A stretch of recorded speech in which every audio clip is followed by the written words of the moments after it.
अस्सलाम वालेकुम everyone, I hope you all are doing well. जैसे आपको पता है कि इस चैनल पे स्टडी के कोडिंग वीडियोस अपलोड की जाती हैं, तो आज की हमारी video 10th physics geometrical optics में से है और हम यहाँ पर पढ़ेंगे टोटल इंटरनल रिफ्लेक्शन। और टोटल इंटरनल रिफ्लेक्शन हम स्टार्ट करते हैं।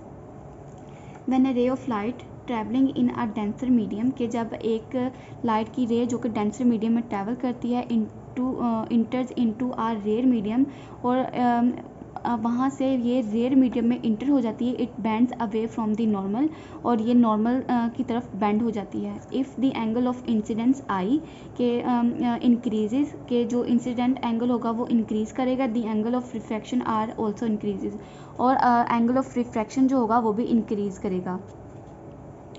For a particle value of the angle of incidence, के एंगल ऑफ इंसिडेंस की जो पार्टिकल वैल्यू है, the angle of refraction becomes 90 degree, और जो रिफ्लेक्शन जो एंगल ऑफ रिफ्रैक्शन होगा वो 90 डिग्री हो जाएगा।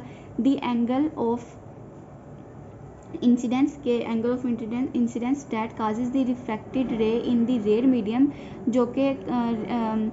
जो काज करती है रिफ्रैक्टेड रे का इन रेयर मीडियम में to bend through 90 degree is called critical angle, के 90 डिग्री पर बेंड हो जाए उसको हम क्रिटिकल एंगल कहते हैं।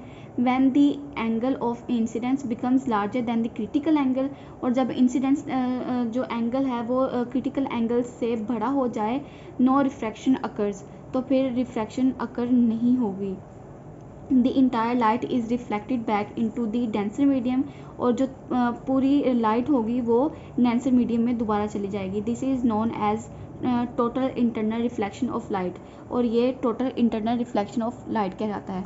तो यहाँ पर उन्होंने इनके इमेजेस भी बनाए हुए हैं, उसमें हम आपको बताएंगे कि फर्स्ट है जिसमें जो एक रे ऑफ लाइट है वो डेंसर मीडियम से में ट्रैवल कर रही है, उसके बाद वो डेंसर मीडियम से रेयर मीडियम में आ जाती है और ये बेंड हो जाती है। मतलब यहाँ पर जब ये टकराती है तो हल्का सा ही बेंड हो जाती है और रिफ्रैक्टेड रे बनाती है, और जो इंसिडेंट आई और आर हैं वो एक दूसरे के बराबर हो जाते हैं। जैसे कि यहाँ पर इन्होंने बताया हुआ है कि इंसिडेंट एंगल ऑफ इंसिडेंट और एंगल ऑफ और क्रिटिकल एंगल है एक दूसरे के बराबर, जिसमें क्रिटिकल एंगल बड़ा है इंसिडेंट एंगल के। और जो बी है उसमें उन्होंने बताया कि जब एक इंसिडेंट रे है वो जब यहाँ से डेंसर मीडियम से जा रही होती है और जब उसका 90 डिग्री पर हो जाता है रेयर मीडियम, तो वो रिफ्लेक्ट नहीं होती। तो इस तरह ये क्या होता है कि आई जो है इंसिडेंट एंगल बराबर हो जाता है क्रिटिकल एंगल के।